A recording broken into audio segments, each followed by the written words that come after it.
Azərbaycana pilotsuz uçuş aparatları ilə narkotik keçirən şəxslər saxlanılıb. Astara rayon polis şöbəsinin keçirdiyi tədbirlərlə qaçaqmalçılıq yolu ilə gətirilən külli miqdarda narkotik vasitənin realizə olunmasının qarşısı alınıb.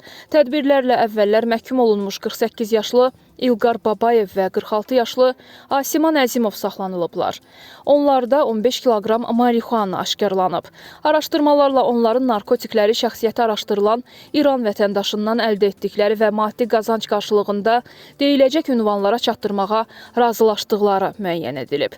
Bundan əlavə şöbə əməkdaşlarının daxil olmuş əməliyyat məlumatı əsasında rayonun Səncərədi kənd ərazisində örüş sahəsinə keçirdikləri baxış zamanı puaya bərk edilmiş bağlamadan 10 kiloqram marihuana aşkarlanaraq götürülüb. Faktlarla bağlı cinayət işi başlanılıb, araşdırma aparılır.